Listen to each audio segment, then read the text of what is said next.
If you're joining me for the first time, my name's Tor. Welcome to my channel. Today I'm going to take you to one of the most magical places I've ever been in my entire life. And that is the beautiful country of Iceland. First disclaimer I want to give out here is Iceland is easier with a car. That would be my number one recommendation, is that Iceland is going to be much easier with some kind of vehicle you can use, a car, a van. A van is probably the best because you'll be able to sleep in it overnight and go to visit different excursions. But I didn't have a car.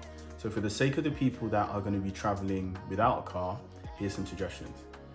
Number one, I'd recommend staying in the capital city known as Reykjavik. What that gives you access to is their BSI bus station. That bus station is where all of the tours start from. Reykjavik is expensive though. So look at Airbnbs, look at hotels, but food, travel, rent, all of those things, they're going to be quite expensive in that area. The weather in Iceland can be variable, to put it lightly. So what you're going to want to do is make sure that you pack different types of attire for each tour that you do. The first tour I'd recommend that people go on is known as the Golden Circle Tour. And what that is essentially you go in sort of a circle shape around the country to different locations. So on our particular tour, we first got to visit Thingvellir National Park.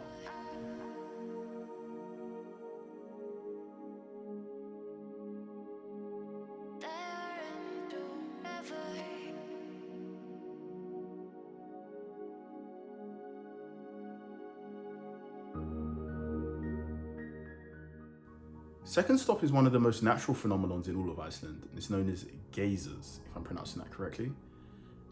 Now, these are geothermal springs which heat up, and every so often they may shoot up massive bolts of water.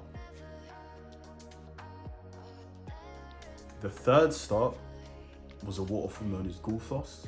Now there's loads and loads of different waterfalls across Iceland, and if you do get a van, you can go and visit all of them by driving around across the country. But we got to visit one, Gullfoss, which is absolutely huge.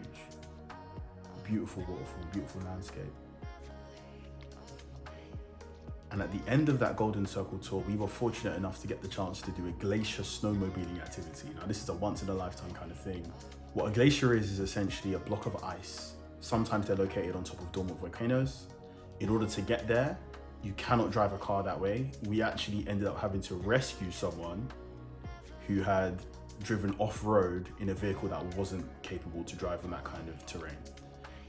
We drove in a massive 8-wheeler truck, which took a whole host of us out there to the camp. And then you pick up your snowmobiles from there and you get a chance to drive around the glacier. It was an awesome experience. There was heavy rain, heavy snow when we went, so we got the full experience of it and the wind and everything. It's a scary activity, but what is life without those kind of risk-taking activities, right?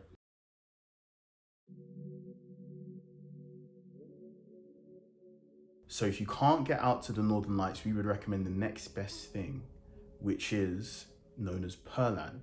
Perlan is a museum which essentially replicates some of the best experiences you could do in Iceland.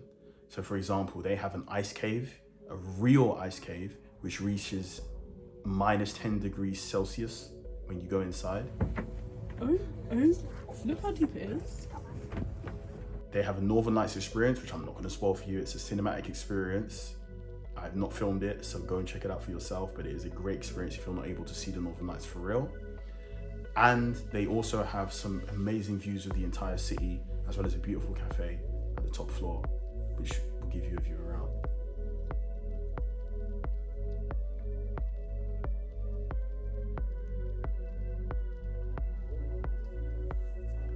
But the number one attraction in Iceland, and the number one thing that people go for, is the Blue Lagoon.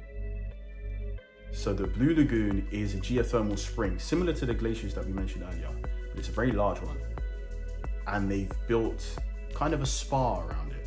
So what you can do is you can go there, you can chill, you can get a drink, you can vibe, you can get a massage, you can do facial scrubs, all these kind of things, all in that spring.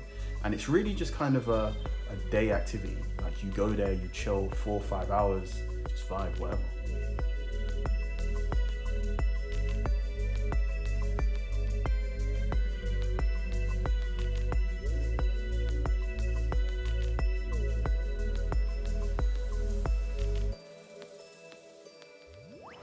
Now, I've been having adventures all across the world, and I've been documenting them through this YouTube channel. If you found this video interesting, make sure you subscribe, and if you want to watch and learn more about different experiences all across the world, make sure you tune in for all the new videos that come out soon. Catch you soon.